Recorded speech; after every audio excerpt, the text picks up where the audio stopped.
Hey y'all, this is Palak Narang studying MBBS and welcome to my YouTube channel.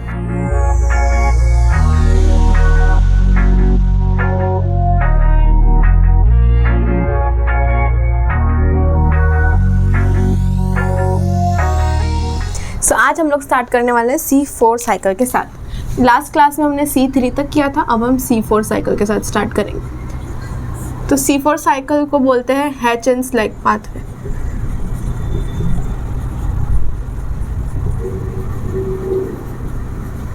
अब ये C3 cycle जब थी हमारे पास, शांति से ज़िंदगी में एग्जिस्ट कर रही थी, तो ये क्यों आया? तो देखो, सुनो मेरी बात को। नॉर्मली हमने क्या देखा था, ये ग्रेना था, स्ट्रोमा क्लोरोप्लास्ट था और बचा हुआ स्ट्रोमा था। यहाँ पर हो रही थी लाइट रिएक्शन जिसमें बन रहा था ऑक्सीजन और एनर्जी। फिर उसके बाद स्ट्रोमा में हो रही थी डार्क रिएक्शन और वहाँ पे यूटिलाइज हो जा रही थी वो सारी की सारी एनर्जी नॉर्मली। पर लेकिन कभी कभी कुछ ऐसे प्लांट्स होते हैं जो एक्सट्रीम कंडीशंस में रहते हैं। एक्सट्रीम कंडीशंस मतलब मैं क्या कहना चाह रही हूँ, हाई लाइट इंटेंसिटी,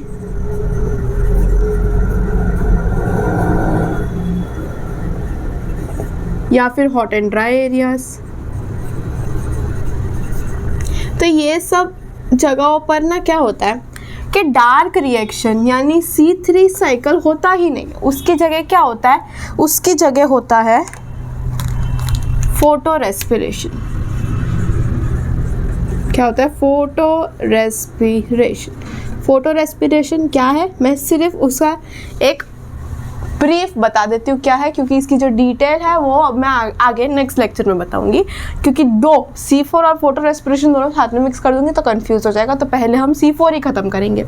उससे पहले खाली बता देती हूँ, फोटो यानी जैसे फोटोसिंथेसिस तो in the presence of light, तो ये प्लांट में होगा। रेस्पिरेशन यानी O2 का कन्वर्ट होना इनटू CO2। O2 का कन्वर्ट होना और O2 का यूटिलाइज होना और CO2 का बाहर निकलना। सॉरी, O2 यूटिलाइज कर लेगा प्लांट और CO2 बाहर निकालेगा। एक्चुअली में क्या होता था, अभी तक C3 साइकिल में ऑक्सीजन बाहर निकल जाता था और कार्बन डाइऑक्साइड का फिक्सेशन होता था, मतलब कार्बन डाइऑक्साइड यूज होता था। पर एक्सट्रीम कंडीशंस जो होते हैं उन लोग में क्या होता है, ऑक्सीजन फिर यूज़ हो जाता है और कार्बन डाइऑक्साइड निकलता है, जिसको हम लोग बोलते हैं फोटो रेस्पिरेशन, जो कि अभी क्या हो गई, एक वेस्टफुल प्रोसेस हो गई। तो हम चाहते हैं कि फोटो रेस्पिरेशन ना हो उस प्लांट्स के अंदर जिन प्लांट्स में ऐसे एरियाज में रहते हैं, उन प्लांट्स में हम चाहते हैं फोटो रेस्पिरेशन ना हो। पहली बात तो वो कौन से प्लांट्स हैं जो एक्सट्रीम एरियाज में रहते हैं? Sugar cane, then maize, then sorghum and amaranthus। ये चार ऐसे प्लांट्स हैं जो कि एक्सट्रीम एनवायरनमेंट में रहते हैं, इसीलिए C4 साइकिल करते हैं वो। C4 साइकिल क्या होता है? C4 cycle is also a cycle जिसमें कार्बन डाइऑक्साइड का फिक्सेशन होता है just like C3 cycle, but थोड़ा सा डिफरेंस होता है उसकी एनाटॉमी में। किसमें? एनाटॉमी में। और उसकी एनाटॉमी को बोलते हैं हम cranes anatomy.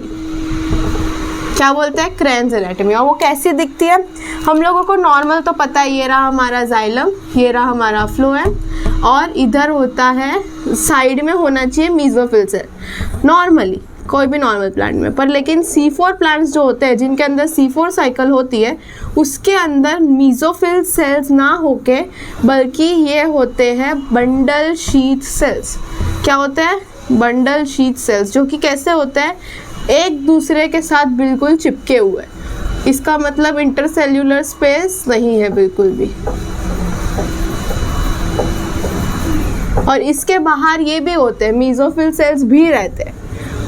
Bundle sheath sales भी होते हैं, मीजोफिल सेल्स भी होते हैं। बस जाइलम और फ्लोएम के इमीडिएटली बाद में होते हैं बंडल शीथ सेल्स। ये रहे मीजोफिल। इस एनाटॉमी, इस टाइप ऑफ प्रेजेंटेशन सिर्फ और सिर्फ C4 प्लांट्स में प्रेजेंट होती है, जिसको हम लोग बोलते हैं क्रेन्स एनाटॉमी। ठीक है, बेसिक मैं बता रही हूँ C4 साइकिल क्या है, क्यों हो रहा है वगैरह। C4 साइकिल भी कार्बन डाइऑक्साइड फिक्सेशन करता है, C3 साइकिल भी कार्बन डाइऑक्साइड फिक्सेशन करता है, पर क्यों हम C4 साइकिल को ले रहे हैं इन प्लांट्स में? क्योंकि ये लोग एक्सट्रीम कंडीशंस में रहते हैं और एक्सट्रीम कंडीशंस में कार्बन डाइऑक्साइड की फिक्सेशन की जगह ऑक्सीजन की फिक्सेशन हो जाती है। क्यों? क्योंकि हमारे पास क्या है, रुबिस्को है, हमें पता है C3 साइकिल में रुबिस्को है। रुबिस्को क्या करेगा, कार्बोक्सिलेज एक्टिविटी भी करेगा, ऑक्सीजनेज एक्टिविटी भी करेगा। अभी कार्बोक्सिलेज ज़्यादा है तो वो एक्टिविटी करेगा जो नॉर्मल C3 प्लांट्स में होता है, पर अगर ऑक्सीजन ज़्यादा है तो फोटो रेस्पिरेशन हो जाती है। रुबिस्को ऑक्सीजन को यूज़ कर लेता है, ऑक्सीजनेज एक्टिविटी कर लेता है, तो वो फोटो रेस्पिरेशन हो जाती है। और वो कब होती है? इन कंडीशन में, हाई लाइट इंटेंसिटी और हॉट एंड ड्राई एरियाज। इसीलिए ऐसे प्लांट्स जो एक्सट्रीम कंडीशंस में रहते हैं उन लोगों के अंदर एनाटॉमी ऐसी होती है जिसको हम बोलते हैं क्रेन्स एनाटॉमी, ताकि फोटो रेस्पिरेशन को हम प्रिवेंट कर सके। वो किस तरीके से प्रिवेंट होती है? ऐसी एनाटॉमी के साथ, जिसकी डिटेल हम पढ़ेंगे कि C4 साइकिल एग्जैक्टली क्या होती है।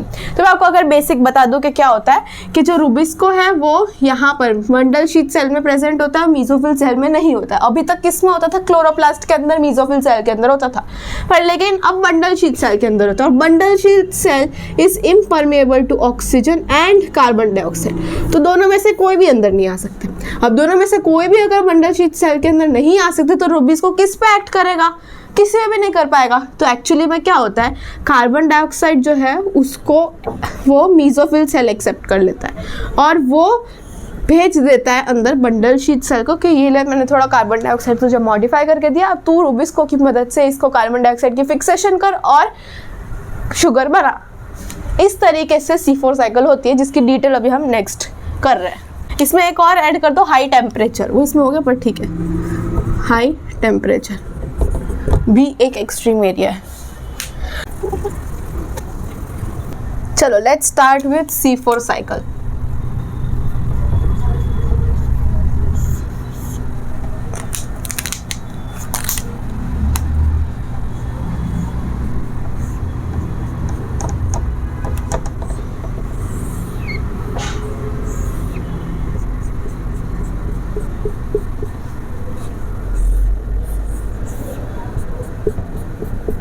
कुछ नहीं है C4 साइकिल में, बहुत इजी है, ध्यान से सुनो तो।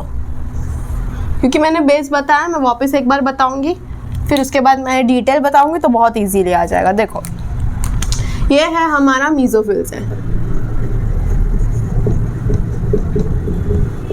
ये है bundle sheath cell.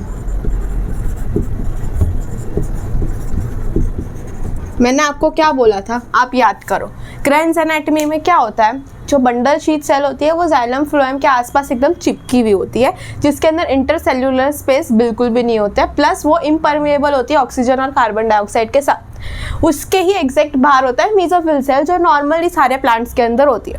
Cranes anatomy present होती है सिर्फ और सिर्फ ऐसे प्लांट्स में जो कि high temperature, high intensity of light and hot and dry areas में प्रेजेंट होते हैं, जैसे कि शुगर केन, सॉर्गम, मेज एंड एमेरैंथस। ये चार मैंने आपको बताया।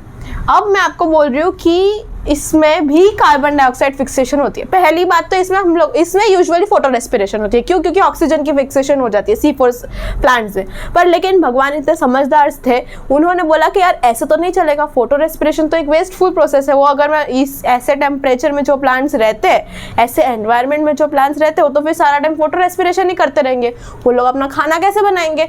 तो मैं इसकी ऐसे प्लांट्स की एनाटॉमी थोड़ी चेंज कर देता हूँ ताकि ये लोग भी कार्बन डाइऑक्साइड फिक्सेशन कर पाए। तो वो चेंज करके हो गई क्रेन्स एनाटॉमी। और वो क्रेन्स एनाटॉमी की वजह से दो टाइप की सेल्स होती है ऐसे प्लांट के अंदर, एक मीसोफिल सेल और एक बंडल शीथ सेल। अब क्या होता है, जो कार्बन डाइऑक्साइड है वो आता है सेल के अंदर, नॉर्मल मीसोफिल सेल के अंदर, बंडल शीथ में तो नहीं आ सकता, वो इम्परमेबल है। तो वो कार्बन डाइऑक्साइड पहले तो वाटर के साथ कंबाइन करता है, बनाता है H2CO3, जो बनाता है H+ HCO3-। तो ये जो HCO3- है ना, वो आता है मीसोफिल सेल के अंदर और रिएक्ट करता है PEP के साथ। What is PEP? Phospho इनॉल pyruvate, ठीक है, which is a 3 carbon compound.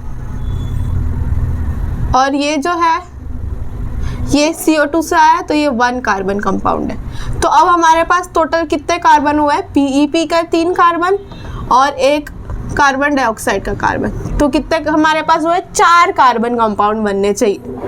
और वो 4 कार्बन कंपाउंड में कौन सा बनाऊंगी? मैं बनाऊंगी ऑक्सैलो एसिटिक एसिड, OAA।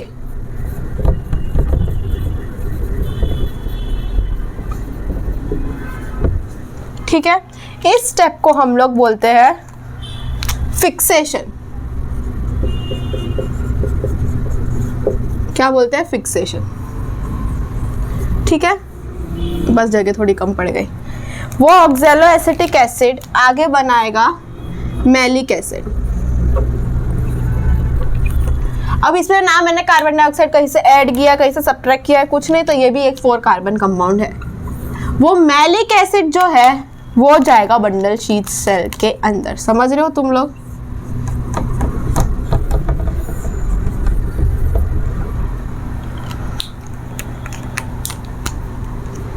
ये मैलिक एसिड आएगा बंडल शीथ सेल में जाएगा, और उसके बाद होगा वही चीज जो बहुत मजेदार होगी, वो है डीकार्बोक्सिलेशन।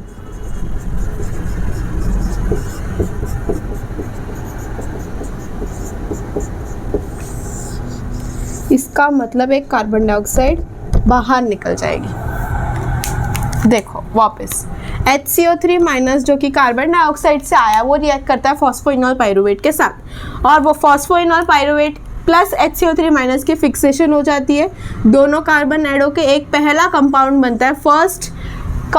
फर्स्ट कंपाउंड जो इसमें बनता है is a 4 carbon compound, that is oxalo acetic acid. उसमें क्या था? 3 कार्बन कंपाउंड बनते थे 2, इसमें क्या है? 4 कार्बन कंपाउंड बनता है 1, that is oxalo acetic acid. वो कन्वर्ट होता है मैलिक एसिड में। मैलिक एसिड जाता है बंडल शीथ सेल के अंदर, वहां होती है डीकार्बोक्सिलेशन, यानी कार्बोक्सिलेशन बाहर, डी यानी बाहर निकाल दो, तो CO2 बाहर निकल गया। अब अगर आपको याद हो तो CO2 से हम लोग केल्विन साइकिल तो करते ही थे।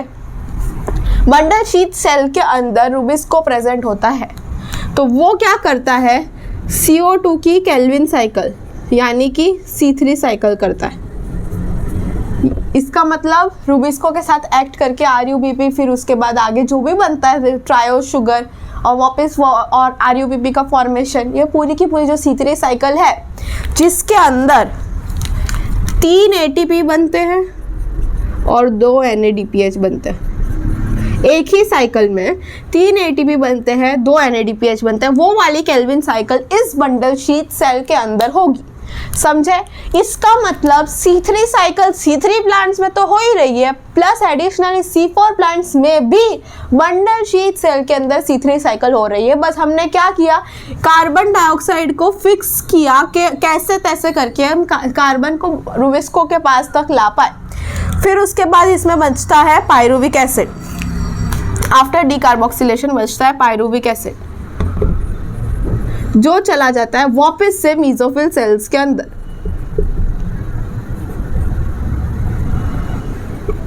अब ये कितने कार्बन का कंपाउंड होगा? यहाँ पे हमारे पास 4 कार्बन थे, जिसमें से हमने 1 निकाल दिया, तो बचा हमारे पास 3 कार्बन कंपाउंड। तो ये 3 कार्बन कंपाउंड होगा, जो क्या करता है? पाइरुविक एसिड वापस से कन्वर्ट हो जाता है into phosphoenol pyruvate in the presence of PEP synthase, which is a cold sensitive enzyme। पर हमें क्या करना है? हमें तो हाई टेम्परेचर में चाहिए, तो कोल्ड सेंसिटिव की प्रॉब्लम नहीं है। प्लस इसमें 2 ATP यूज होते हैं। एक और चीज यहाँ पर PEP केस का यूज होता है। ये है हमारी C4 साइकिल, कुछ भी डिफिकल्ट नहीं है, मैंने जो बोला बस वही ही है। सबसे पहले HCO3 माइनस आएगा CO2 में से, वो कंबाइन करेगा PEP के साथ, फॉस्फोइनॉल पायरुवेट के साथ। वो PEP केस की मदद से एक 4 कार्बन कंपाउंड बनाएगा विच इज ऑक्जेलो एसिटिक एसिड। वो बनेगा इनटू मैलिक एसिड, जो नीचे चला जाएगा बंडल शीट सेल के अंदर। बंडल शीट सेल में डीकार्बोक्सिलेशन होगा, मतलब कार्बन डाइऑक्साइड बाहर निकल जाएगा फ्रॉम मैलिक एसिड। तो अब हमारे पास 3 कार्बन का कंपाउंड बचा, एक विच इज पायरुविक एसिड, और एक एक्स्ट्रा कार्बन डाइऑक्साइड बचा जिसकी C3 साइकिल होगी। फिर उसके बाद वो पायरुविक एसिड चला जाएगा वापस मेसोफिल सेल के अंदर, और मेसोफिल सेल में PEP सिंथेस की मदद से in the presence of 2 ATP वो कन्वर्ट हो जाएगा इनटू PEP, फॉस्फोइनॉल पायरुवेट, जो कि पहले था। ये साइकिल रिपीट होगी। अब मेरे को आपको 2 चीज बतानी है इसके बाद। एक तो कितनी टोटल ATP यूज हो रही है, तो पहले वही बता देती हूँ। टोटल ATP कितनी यूज हो रही है, यहाँ पर 3 ATP और 2 NADPH, यहाँ पर 2 ATP, यानी एक साइकिल में 5 ATP यूज हो रही है और 2 NADPH यूज हो रहे हैं। कोई प्रॉब्लम नहीं। दूसरी बात, अब हम एक CO2 को फिक्स करने के लिए लाएंगे तो एक CO2 निकलेगा तो एक केल्विन साइकिल होगी।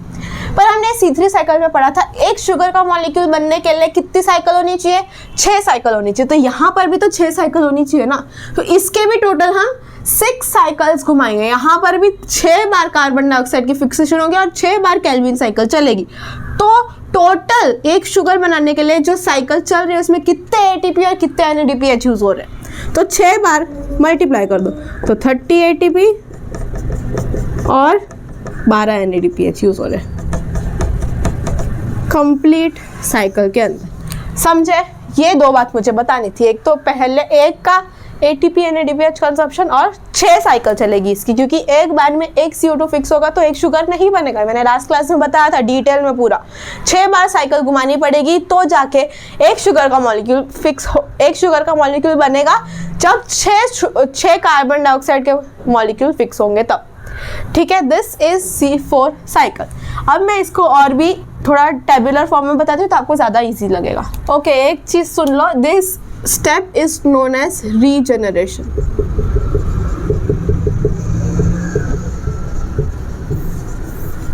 बस इतना ही बोलना था, मैं लिख लो ये।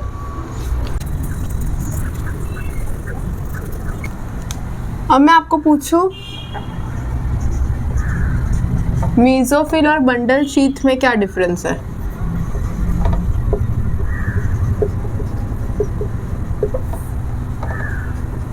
मैं नहीं बताऊंगी, आप खुद बताओगे।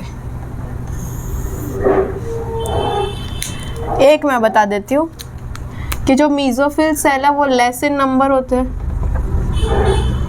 और bundle sheath are more in number. इसमें थाइलाकॉइड्स होते हैं कि नहीं होते?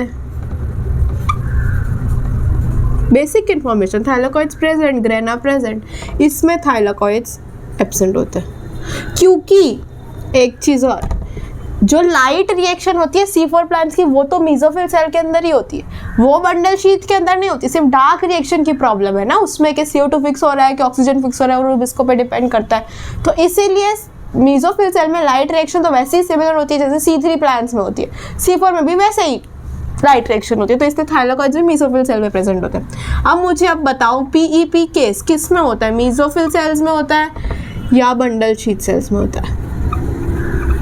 वो होता है मेसोफिल सेल्स में। PEP केस क्या होता है?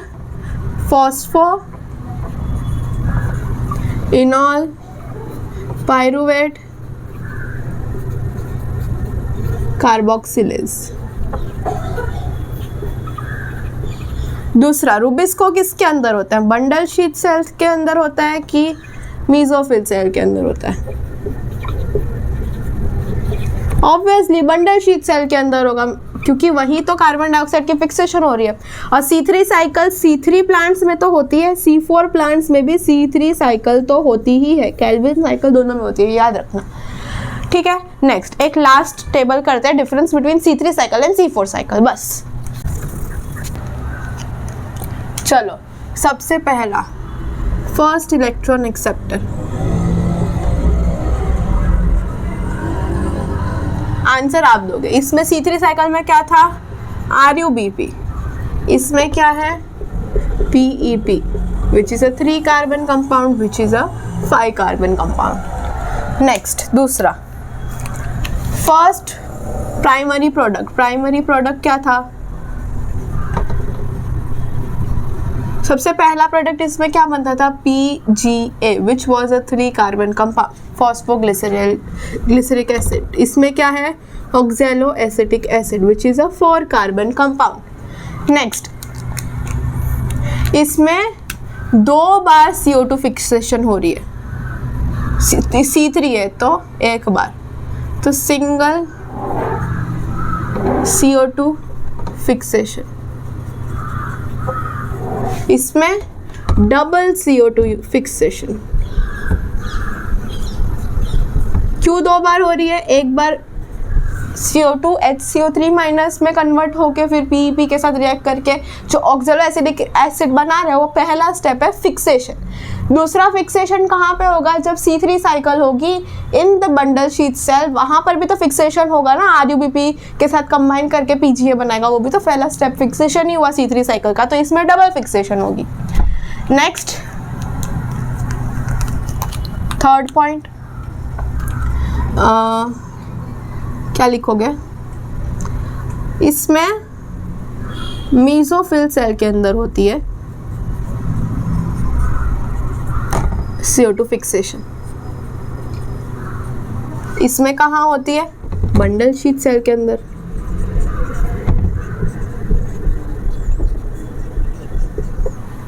CO2 फिक्सेशन होती है बंडल शीथ सेल के अंदर, यानी कि वो वाला CO2 फिक्सेशन नहीं जो पहला स्टेप हो रहा है, ये दूसरा वाला CO2 फिक्सेशन, मतलब C3 साइकिल. हाँ, CO2 फिक्सेशन नहीं, C3 साइकिल लिखती हूँ.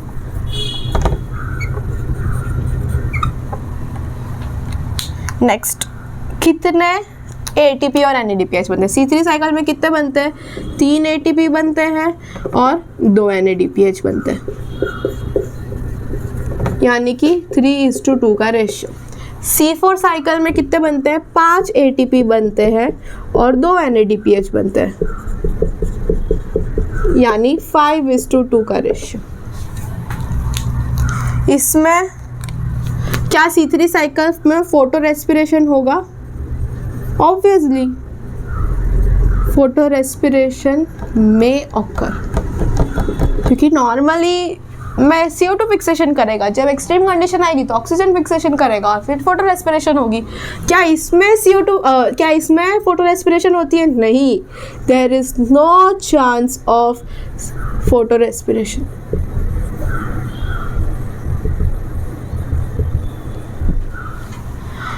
इसमें only one type of cell is present, that is mesophyll in the chloroplast. इसमें 2 types of cell is present, that is bundle sheath cell and mesophyll cell.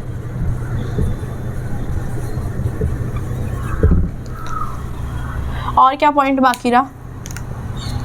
सोचो.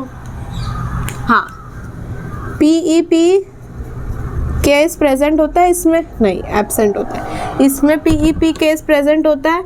हाँ, इसमें होता है. C4 साइकिल में प्रेजेंट होता है. एक कॉमन पॉइंट भी है इनका, क्या है? दोनों के अंदर रुबिस्को तो होगा ही. C3 साइकिल किस में हो रही है? दोनों में हो रही है, तो रुबिस्को दोनों में प्रेजेंट होगा. ये एक कॉमन पॉइंट है. इसके अलावा और कुछ याद आ रहा है? एक ऐसा लिख दो, इसका जो ऑप्टिमम टेम्परेचर है that is 15 to 20 degree Celsius और इसका 20 to 40 degree Celsius optimum temperature, क्योंकि C4 साइकिल हाई टेम्परेचर पे ही होगी. ठीक है, बस इतना ही बोलना है. एक ये देख लो, इसमें सिर्फ मेसोफिल सेल प्रेजेंट होते हैं, इसलिए इसको बोलते हैं मोनोमॉर्फिक क्लोरोप्लास्ट. एक ही टाइप ऑफ सेल प्रेजेंट है जिसके अंदर क्लोरोप्लास्ट है. इसमें 2 टाइप ऑफ सेल है जिसके दोनों के अंदर क्लोरोप्लास्ट है, इसलिए इसको बोलते हैं डाइमॉर्फिक क्लोरोप्लास्ट. आज का लेक्चर यहीं पे ख़त्म करते हैं। C3 C4 का डिफरेंस मैंने आपको बता दिया। नेक्स्ट लेक्चर में हम फोटो रेस्पिरेशन, कैम पाथवे ये सब करेंगे और फोटोसिंथेसिस का पूरा चैप्टर वहीं पे ख़त्म करेंगे। With this I will meet you in my next one. Till then bye bye.